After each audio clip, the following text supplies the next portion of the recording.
ഞാൻ ഉണ്ടാക്കാൻ പോകുന്നത് മീൻ ഫ്രൈ ആണ്. ഫിഷ് ഫ്രൈ ഏത് മീനിലും ചെയ്യാം. വളരെ നാടനാണ്, എനിക്ക് വളരെ ഇഷ്ടപ്പെട്ടതാണ്. നമുക്ക് ആ ഫിഷ് ഫ്രൈ ഉണ്ടാക്കി. മീനിൽ 3 സ്പൂൺ മുളക് പൊടി, 1 സ്പൂൺ കുരുമുളക് പൊടി, 1/4 സ്പൂൺ മഞ്ഞൾപ്പൊടി, 1/2 സ്പൂൺ കായപ്പൊടി, ഇഞ്ചി വെളുത്തുള്ളി മിക്സ്, കുറച്ച് വെള്ളം ഒഴിച്ച് അത് കുഴയ്ക്കാം.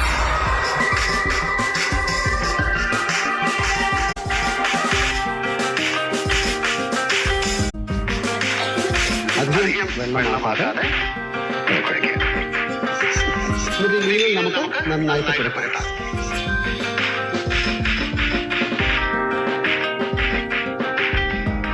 മീനിൽ നന്നായി പുരട്ടിയ ശേഷം കുറച്ച് സമയം നമുക്ക് ഫ്രിഡ്ജിലാണെങ്കിൽ ഒരു 20 മിനിറ്റ്, പുറത്താണെങ്കിൽ ഒരു 45 മിനിറ്റ്